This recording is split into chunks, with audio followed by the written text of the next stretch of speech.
well, why don't we just not be so candid here and let's tell it like it is? Now, let's be for real. Jesse isn't just a member of the black community. I mean, he has been, you know, the drum major. Now we got to tell it like it is. I'm not gonna sugarcoat the Town Talk show when the other people out here telling it like it is. I'm not gonna water anything down. I love Jesse Jackson. I respect Jesse and his family and everything. But let's deal with the issue here. I mean, now, is it all right for us to, as a people of color, as a black people, is it all right for us to use this N-word? And, you know, industry is starting to use that against us, because I think it was the other day a celebrity used it, and they said, well, we're not going to endorse you because you used the N-word. You understand me? So we got to get real. If we want to end the madness, that madness is not just going to be in just with me and you. You know, I mean, with them and us, we got to end it with me and you also. So how do we deal from here? Can, you know, I'll pose this question to George Gore. You know, when you think of Jesse, when you think of Obama running for president and making it, you know, being very successful, where people, you know, are driven to him, I could envision, before this mess, I could envision seeing Jesse, you know, standing there, maybe even holding one of Obama's baby's, you know, daughter's hand while, you know, and making a little prayer while Obama is being sworn in. I think that's going to be the most watched sworn in January. I'm going to try to get down there with my motorcycle. I don't know if I can get in there. I'm going to try. But now, would it be, how would that look today? You think that could be possible, that Jesse could be on the podium with Obama? Because that would be a good thing. I don't think I think that absolutely will probably happen. But let's not confuse ourselves. Okay. Jesse was with Clinton. Yes. So he wasn't with Obama. All right. So things they're going to dig up on Jesse was when Clinton was running and Jesse was with Clinton. Sure. Okay. But what's happening is our community seems to always be confused. Okay. We kind of, like Jesse said, we kind of take our eyes off the prize. Right. The prize is to elect Obama president. That's right. The prize is not to worry about what people on the side of him are saying, what people behind him are saying who are not with him, and all those other things. The idea is that, A, we need to get out and register and vote. Of course. We need to register and vote in significant numbers. Okay. We need to understand clearly what the prize is. Sure. The prize is electing Obama, a black man. Okay. President of the United States. That's right. It is not to worry about what Jesse said. It is not to worry about what any other purported black leader said. Sure. The idea is that the campaign is Obama versus McCain for president, and we as a community need to understand what we need to do and not spend so much time worrying about what somebody else said. Amen. Okay? We get confused frequently and often by a media that misleads us, okay? Puts out stuff that has nothing to do with anything. And think about it, this is the first campaign that I've been involved in, I've been in politics a long time, that I've seen so many people on political campaigns get fired. Okay. Think about this now. McCain has had to throw 3 or 4 people under the bus. Obama's had to throw 3 or 4 people under the bus. And it's always about words that have always been in every campaign throughout the history of America. Okay. This is a race baiting issue. And if we keep getting confused and keep buying into that kind of thing, then we're not going to pay attention to the prize. Okay. The prize is Obama. Focus on getting him elected. All right. Focus on getting our people to show up to the polls. I don't care if it snows, if it rains, if it sleets, if it hails. This is our opportunity to speak in America in the voting booth. Okay, but George, you know, and I feel what you're saying, and I believe what you're saying wholeheartedly.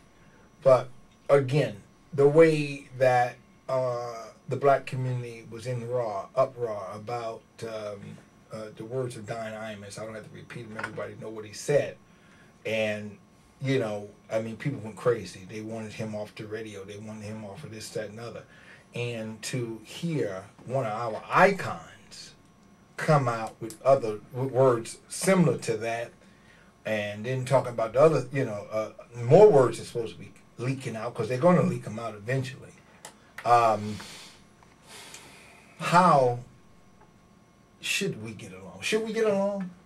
Well, let's talk about the N word. I mean, that seems to be the new we ain't gonna do it words for today. Okay. Abolish the word. Okay, we're saying let's abolish the word. Exactly. No, that doesn't feed one child in the black community. That doesn't create one sense of I love you in the black community. Okay. Abolishing the word doesn't do anything. And what's interesting is I grew up with it just like everybody else that's black did. Sure. Okay, and it didn't mean anything because I never took it to heart. Sure. I never believed what it meant. Okay? It was a word. Words don't do anything to you unless you allow them to do something to you. Okay?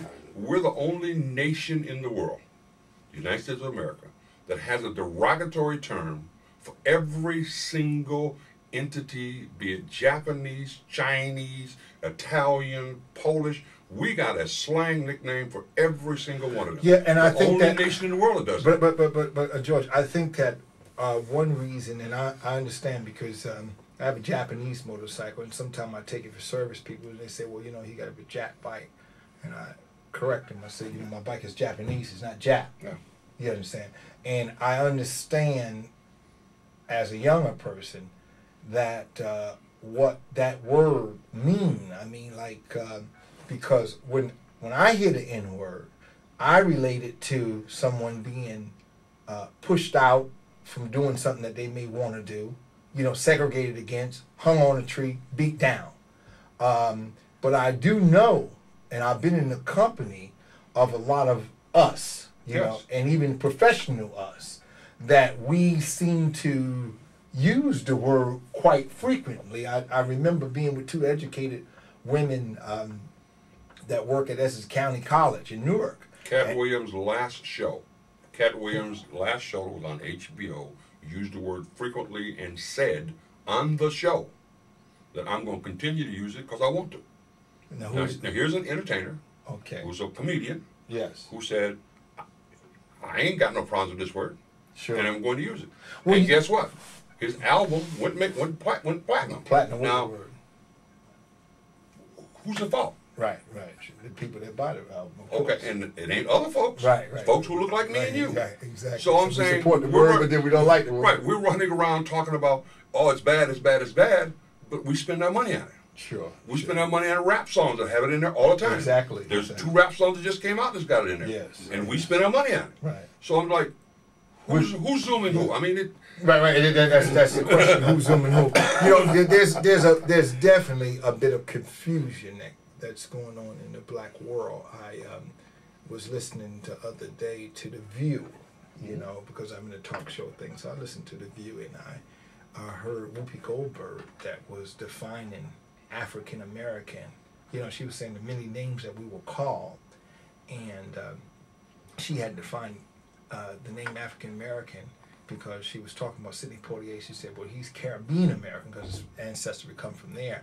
And then she said that African Americans, when you call somebody African American, that means that you just don't know where they come from. And I kind of beg a difference for that right there. I think that being called African American is because my mother's mother's mother's mother and father's father's father's father was born here. Yeah, I don't, you know what I mean? So I do think that a lot of a black folk really need a black history lesson, because of being called, as Jesse Jackson said years ago in his speech in '88, being called the outcast and a subclass and things of that nature, that maybe a lot of us haven't embraced our own culture to know our own history here, our own sojourn here in America. So I guess it wasn't important. And you're correct. I grew up in the high schools and I never had black history. Okay. I learned black history by studying it, reading it, finding it. Okay. What's interesting is I go to Canada, it's in the Canadian history books, not in ours. Sure. But what's even more interesting is when you step outside the continental United States of America, you cease to be black. You're just an American, and by the way, they don't like you. Right. It's got nothing to do with I've heard you say that before. Okay, it's got nothing to do with anything. Black is a color. Okay, it depicts a skin color. I mean, when I was born, my birth certificate said I was colored. Mm-hmm. Then I became a Negro. Okay, and if somebody called me black when I was in high school, they got a butt whooping. Well, now let me ask you. But hold on, I'm saying we metamorphosize through words. Okay. And each one of those metamorphoses of the word, okay, defines us as what? Because at the end of the day, you're still a human being. Sure. With red blood. Sure. Okay. With a skin pigmentation difference. Sure.